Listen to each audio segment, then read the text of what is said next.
에스더 2장 19절에서 3장 6절입니다. 키워드는 위기의 전조, 모르드게와 하만, 신뢰와 성실입니다. 처녀들을 다시 모을 때에는 모르드게가 대궐문에 앉았더라. 에스더는 모르드게가 명령한 대로 그 종족과 민족을 말하지 아니하니 그가 모르드게의 명령을 양육받을 때와 같이 따름이더라. 모르드게가 대궐문에 앉았을 때 문을 지키던 왕의 내시 빅단과 데레스 두 사람이 원한을 품고 아하수에로 왕을 암살하려는 음모를 꾸미는 것을 모르드게가 알고 왕후 에스더에게 알리니 에스더가 모르드게의 이름으로 왕에게 아뢰는지라. 조사하여 실증을 얻었으므로 두 사람을 나무에 달고 그 일을 왕 앞에서 궁중일기에 기록하니라. 그 후에 아하수에로 왕이 아각 사람 함무다다의 아들 하만의 지위를 높이 올려 함께 있는 모든 대신 위에 두니 대궐문에 있는 왕의 모든 신하들이 다 왕의 명령대로 하만에게 꿇어 절하되 모르드게는 꿇지도 아니하고 절하지도 아니하니 대궐문에 있는 왕의 신하들이 모르드게에게 이르되 너는 어찌하여 왕의 명령을 거역하느냐 하고 날마다 권하되 모르드게가 듣지 아니하고 자기는 유다인임을 알렸더니 그들이 모르드게의 일이 어찌 되나 보고자 하여 하만에게 전하였더라. 하만이 모르드게가 무릎을 꿇지도 아니하고 절하지도 아니함을 보고 매우 노하더니 그들이 모르드게의 민족을 하만에게 알림으로 하만이 모르드게만 죽이는 것이 부족하다고 생각하고 아하수에로의 온 나라에 있는 유다인 곧 모르드게의 민족을 다 멸하고자 하더라. 아멘. 19절을 보면 왕이 처녀들을 다시 모을 때라고 했습니다. 왕은 왕후를 뽑았지만 아직 만족을 못한 것 같습니다. 그런 상황 가운데 사건이 일어납니다. 모르드게가 대궐문에 앉아 있었습니다. 모르드게는 아하수에로 정부의 관리로 그 자리에 앉아서 일을 하고 있는 것입니다. 그리고 에스더는 모르드게에게 순종하여 자신의 출신을 여전히 말하지 않고 있었습니다.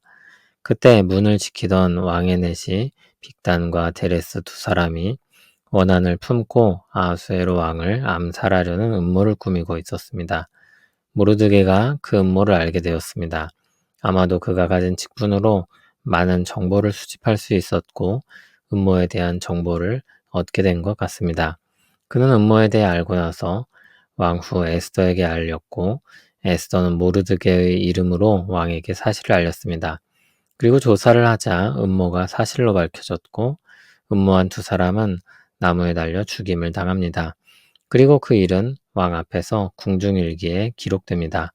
그 일은 그리고 잊혀지고 맙니다. 후에 아하수에로 왕이 아각 사람 함무다다의 아들 하만의 지위를 가장 높은 위치로 올려주었습니다.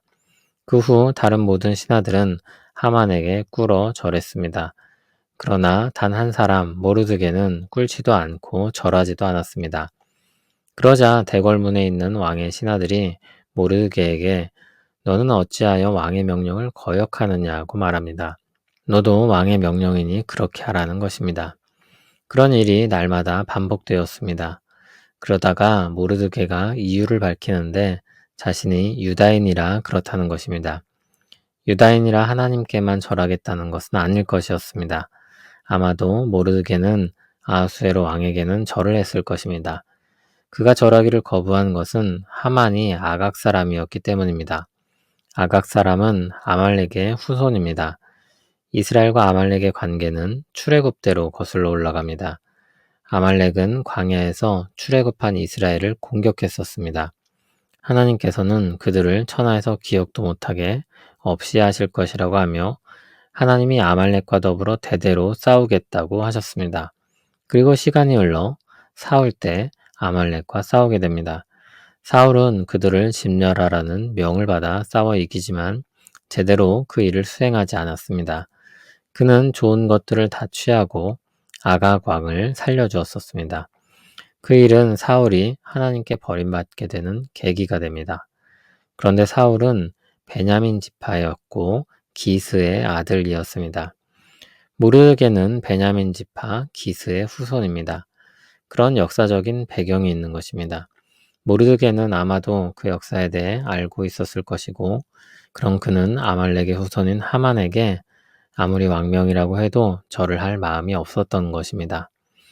그러나 모르드게의 해명은 신하들에게 잘 받아들여지지 않았습니다. 신하들은 하만에게 그 소식이 들어가면 어떻게 되나 보자고 하며 모르드게에 대한 것을 하만에게 전했습니다. 하만은 모르드게가 행한 일에 대해서 크게 분노했고 그만 죽이는 것으로는 부족하다고 생각을 합니다. 그는 아하수에로의 온 나라에 있는 유다인을 다 죽이기로 결심합니다. 자신이 영향을 미칠 수 있는 최대치로 자신이 받은 모욕을 되갚아 주려고 한 것입니다. 하만은 멀리 보면 사울이 범한 죄의 잔재입니다. 그 죄의 결과가 이제 아무 상관도 없을 것처럼 오랜 시간이 지났지만 민족의 존폐를 위협하는 일이 되어 나타납니다. 사울이 하나님의 말씀대로 순종하여 아말렉을 진멸했었다면 일어나지 않을 일이었습니다. 싸울 때 제대로 해결했다면 좋았을 것이라는 아쉬움이 생깁니다. 죄악을 이 땅에서 완전히 사라지게 할 수는 없을 것입니다. 그럼에도 죄악을 끊어버릴 기회가 있을 때 죄악으로부터 과감히 떠나야 한다는 교훈을 줍니다. 예를 들어 잠시 법망을 피해서 좀 더 손해를 덜 보는 불법적인 일을 했다고 해보겠습니다. 그러나 그것이 언제 문제가 될지 모르는 것입니다. 더 길게 볼 수 있어야 합니다. 긴 안목에서 보면 정직하고 의로운 것이 좋은 선택입니다. 영원하신 하나님의 백성으로서 보자면 두말할 나위가 없는 것입니다. 또 한 가지 더 생각해 볼 것이 있습니다. 모르드게의 행동에 대한 평가입니다. 모르드게는 다니엘과 새 친구를 떠올리게도 하는 사람입니다. 이방 땅에서 인정을 받으면서도 신앙을 지킨 사람이라고 할 수 있습니다. 그러나 모르드게는 다니엘에 비춰보면 타협을 많이 한 사람입니다. 그는 에스더가 왕후가 되기 위해 후궁으로 갈 때 거기서 부정한 음식을 가려 먹도록 지도하지 않았습니다. 신앙의 정절을 지키게 한 것은 나타나지 않습니다. 오히려 그는 유다인이라는 것을 감추도록 했습니다. 또 모르드게는 왕에 대한 암살 계획을 알리는 충성스러움을 보이면서도 하만에게 절하는 명령에 대해서는 불순종합니다. 모르드게의 결정은 하나님의 직접적인 명령이 아니었습니다. 하나님이 그의 행동을 칭찬하셨다는 말씀이나 암시도 없습니다. 그가 한 일은 그리고 유다민족 전체의 위기를 일으킵니다. 성경에서 그 일에 대한 평가를 결정짓기 어려운 것은 그것이 성경이 말하고자 하는 주된 메시지가 아니기 때문일 것입니다. 그러므로 우리는 여기서 모르드게의 신앙을 가지고 우리의 모범을 삼기는 어려울 것 같습니다. 그러면 우리가 교훈을 삼을 것은 무엇입니까? 그렇게 일어난 위기일지라도 하나님이 자기 백성을 섭리 가운데 지켜내신다는 것입니다.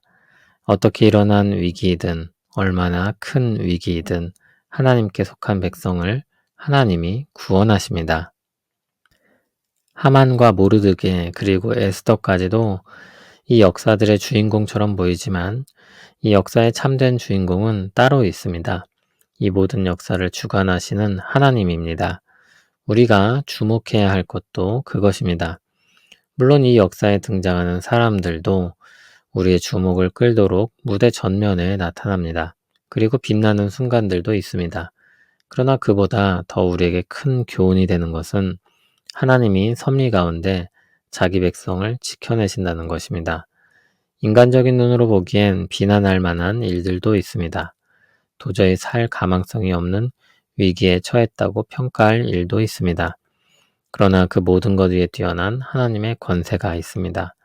이를 알고 의식하는 성도라면 두 가지 교훈을 얻을 것입니다. 하나는 어떤 상황에서도 하나님을 신뢰하는 것입니다. 그리고 다른 하나는 항상 하나님께 순종하여 정직하고 성실하게 살아가는 것입니다. 하나님에 대한 신뢰와 성실함이 우리 삶을 이끄는 주축이 되길 바랍니다. 숨겨진 일 가운데서도 일하시는 하나님, 주님의 손길이 쉼없이 움직이고 계심을 믿습니다. 우리는 때로 불완전한 선택과 모호한 현실 가운데 서지만 그 가운데서도 신실하게 일하시는 주님을 신뢰하게 하옵소서. 정직하고 성실하게 살아가는 것이 때로는 손해처럼 보여도 그 길이 하나님의 뜻 안에 있다는 것을 믿게 하옵소서. 보이지 않아도 다스리시는 주님을 의식하며 오늘 하루도 신뢰와 성실함으로 살게 하소서.